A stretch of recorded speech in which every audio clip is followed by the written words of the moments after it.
Hello, welcome to episode 7 of Broken Hangry, where flavor doesn't break the bank. Today we're going to be going through just me cooking taco meat and preparing it ahead of time, and going through the explorations of what you can do with ground beef, especially when it comes to tacos, and a cheat meal that you can share with your friends. This recipe is a little bit of a fail just because of the timing of it. Make sure that when you are going to prep and cook meat that you are going to do it right away, or else I would advise that you freeze it. I began by cutting open the package of meat that I purchased. This is from Target. I actually do not remember the exact price that I paid for it, but it was about 80% lean and then 20% fat ground beef. I cut it up.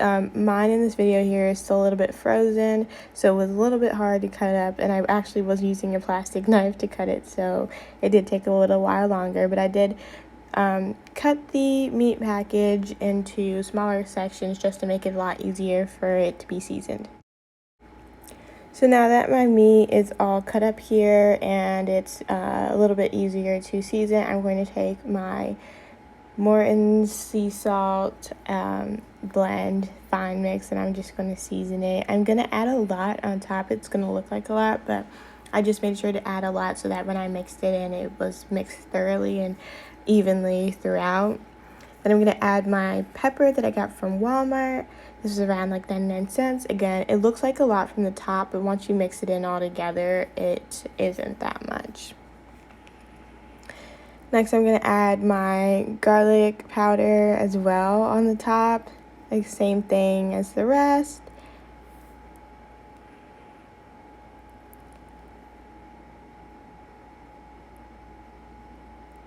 And lastly, just going in with the oregano.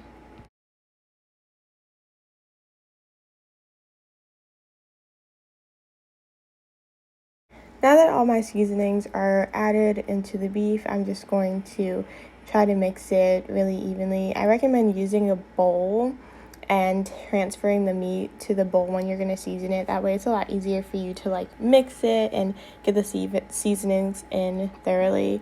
Because I don't like doing dishes, I always try to minimize the amount of dishes, so I kind of just struggled and made sure not to get too much meat out of the container. And then I'm just going to cover my meat once it's all finished mixing with foil, and just cover it really well so that, you know, air is not going to get into it. And because I'm using a shared fridge, I just don't want the meat to be compromised.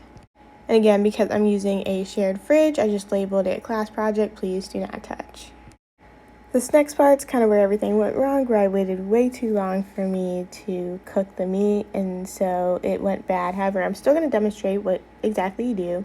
You take a medium-sized saucepan and put it over a medium to high heat with some oil in the pan, not too much. Then you're going to put your meat in, and you're going to put it over that heat and cook it. So here's just a little video of me cooking the meat, also just making sure to re-break it apart so that the fat can like melt and break down. And then, you know, you're going to get the congealed fat at the bottom of the pan. So this is just like a little point of view that you're watching right now, and you're also seeing the phone fall as it is being cooked. But it honestly just does not take that long. Just make sure that it's definitely cooked all throughout, because eating raw beef is just not the move. And then here I'm just reading my seasoning packet just because some of them have different instructions, and I'm reading over what is like exactly that I need to do, which is drain the fat at the bottom of the pan once this is finished cooking, add in the seasoning packet, and add in a little bit of water, and then you're going to recook it, kind of like saute and pan fry it once it is on that heat again with the water and the seasoning packet and the fat has been drained. While you watch this cook, just to give you a little bit of suggestions, since this recipe didn't end up right, But I just wanted to say that you can get some tortillas and take a package of tortillas and put them in the oven to heat. I got lettuce and tomatoes from the salad bar of my dining hall, but buying lettuce and tomatoes is really cheap, and that's another thing that you can add on top of your tacos. Getting any sort of cheese. I got a can of refried beans, which was less than $2, so you can heat that up and eat with your tacos as well. And then getting some sour cream, which is like $1 or so.